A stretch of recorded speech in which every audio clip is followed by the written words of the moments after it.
कहने लगे, रानी क्या हुआ?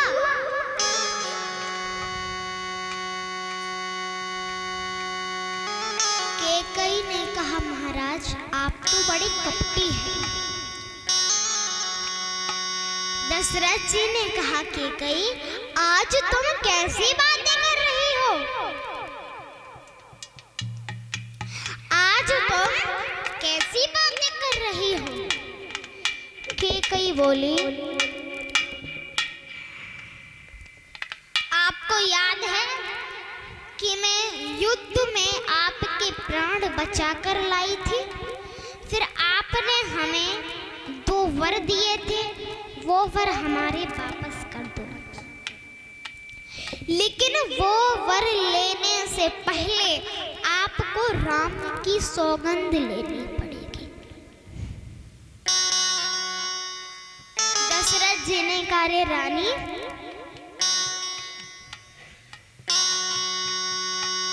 रघुकुल रीत सदा चले आए। हम रघुवंशियों का ये नियम है, कोई बात नहीं, हम राम की शपथ लेते हैं कि आप जो मांगोगे मैं वही दूंगा, वही दूंगा, वही दूंगा।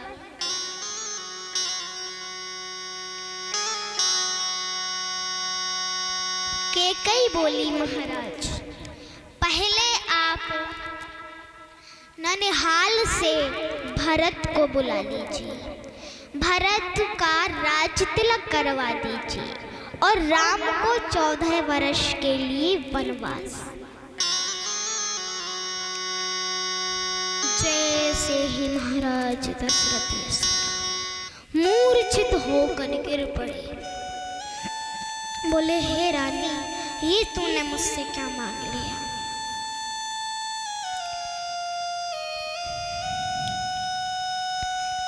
परंतु होने को कौन टाल सकता है?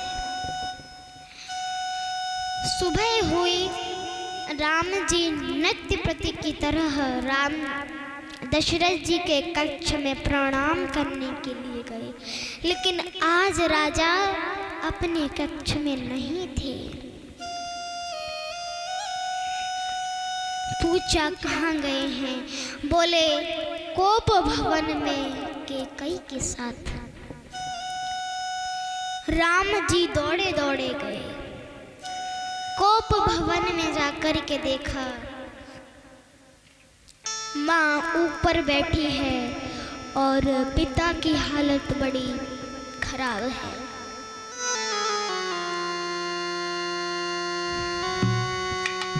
राम जी ने दशरथ जी से कहा, पिताजी क्या हुआ? आप अपने दुख का कारण मुझे नहीं बताओगे? दशरथ जी बोले, बेटा क्या बताओ? जो तेरी माँ चाहती है वो मैं कभी भी तुझसे कह नहीं सकता।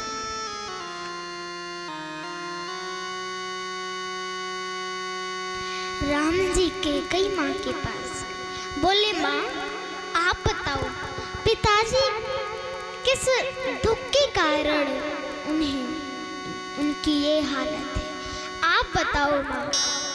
कैकई ने स्पष्ट शब्दों में कहा, मैं चाहती हूँ कि निनहाल से भरत को बुलाकर उसका राज्य तिलक हो और तुम 14 वर्ष वनवास। राम जी ने जैसे सुना, कहा, पिताजी, हाथ जोड़ के कहा, पिताजी आप एक बार आदेश तो दीजिए। अरे माँ कहेगी 14 वर्ष नहीं पूरे जीवन वनवास रहना है, तुम पिताजी मैं पूरे जीवन भर वनवास रहूंगा। आप अपना वचन निभाइए, आप अपनी प्रतिज्ञा मत तोड़िए।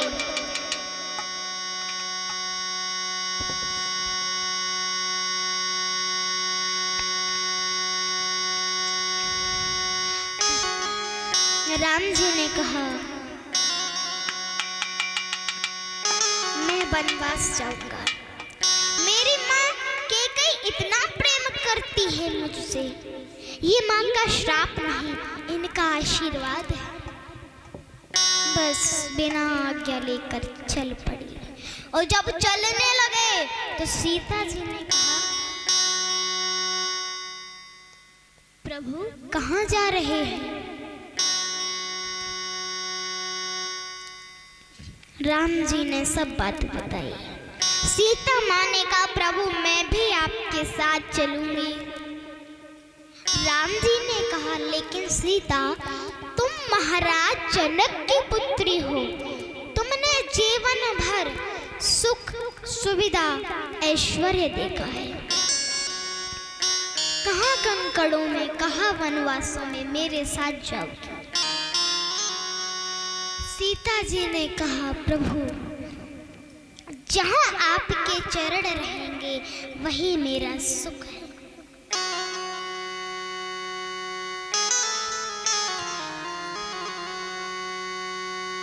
सीता जी नहीं मानी।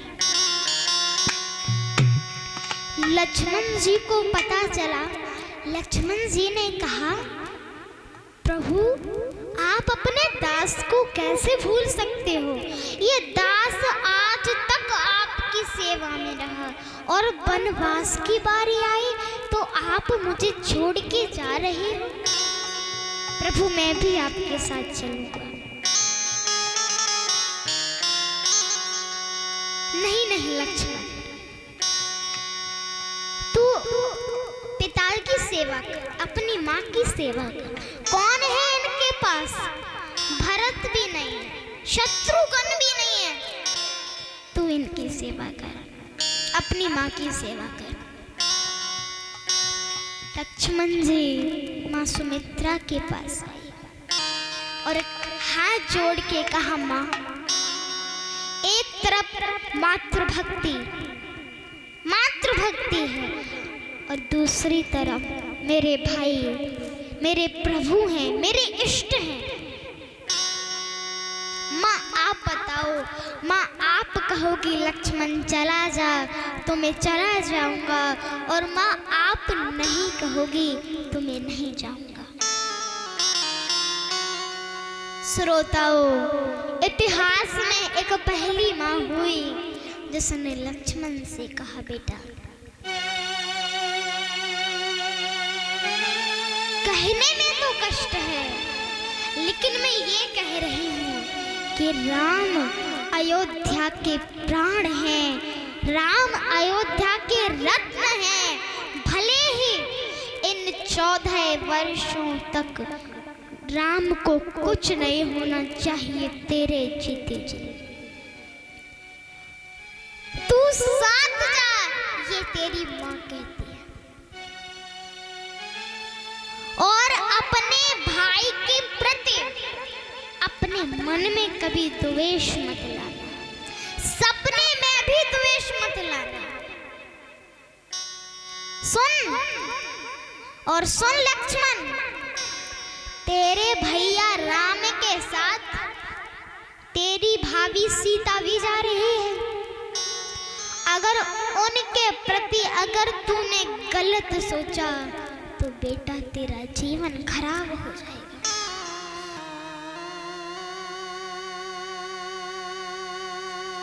परीक्षित जी,